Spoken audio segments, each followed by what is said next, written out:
Betta fish, the most misunderstood tropical fish ever. Let's be real, that tiny pet store cup is a tragedy. If you've ever bought a betta and put it in a pint-sized bowl, you've been duped by a myth that harms these incredible fish. Today, we're ripping the lid off the 5 biggest lies that keep bettas in what are essentially tiny aquatic prisons. These aren't just minor misunderstandings. They can be the difference between life and death. By the end of this, you'll know exactly how to give your fish the 5-star life it deserves, without breaking the bank. So why are bettas so misunderstood? It starts with how they're marketed, as living decorations. You can just plop down and forget. But the truth is, bettas are complex tropical fish with specific needs. They are intelligent, capable of recognizing faces, and loaded with personality. Thinking of them as a starter fish leads to chronic stress, fin rot, and a tragically short life.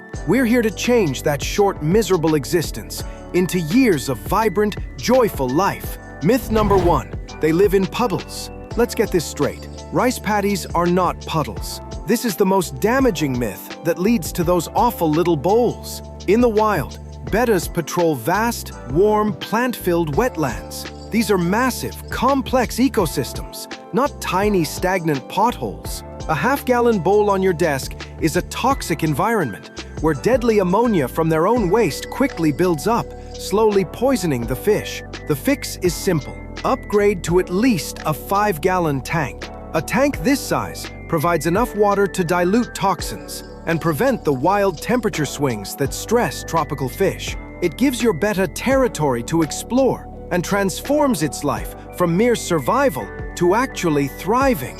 Myth number 2, no heater, no filter, no problem. This myth comes from a misunderstanding of the betta's labyrinth organ, which allows them to gulp air from the surface. It's an emergency backup, not their primary way of breathing.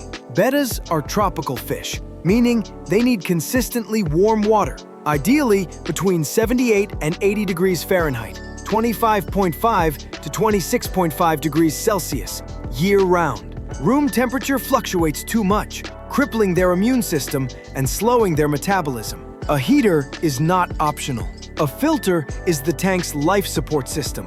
It houses beneficial bacteria that break down deadly ammonia and keep the water safe. Without a filter, you're forcing the fish to live in its own waste. An adjustable heater and a gentle sponge filter are essential life-saving devices for your betta. Myth number 3, they're boring decorations. Anyone who believes this has never owned a betta properly. Bettas are intelligent, curious, and incredibly interactive. They recognize their owners, learn feeding times, and can even be trained to swim through hoops or follow your finger. They can remember things for months. A bored betta is a stressed betta. Without mental stimulation, they can become lethargic, lose their color, or even bite their own fins. Give them plants to weave through, places to explore, and maybe a floating log to rest in, and you'll see their incredible personality shine.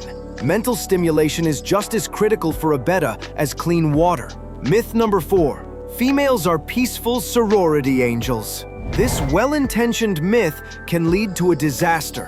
While female bettas are generally less territorial than males, they are still bettas. They will establish a pecking order, and that process can be brutal, turning your tank into an aquatic fight club. If you want to try a sorority, you need an absolute minimum of 5 or 6 females in a heavily planted 20-gallon long tank. The larger group and dense plant cover help to diffuse aggression, so no single fish becomes a target. Even then, you must have backup tanks ready to separate a bully or a victim.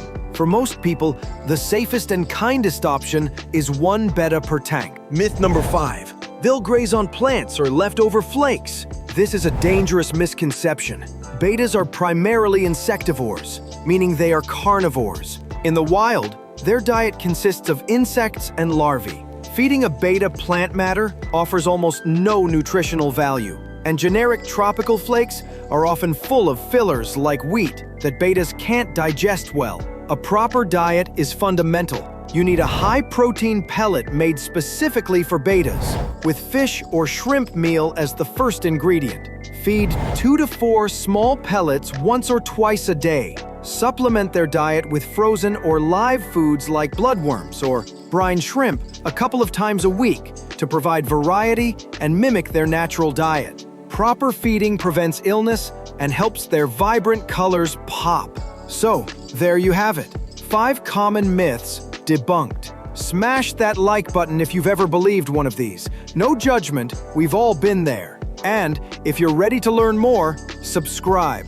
You won't want to miss our next video where we'll show you how to set up awesome 5-gallon tanks on a budget.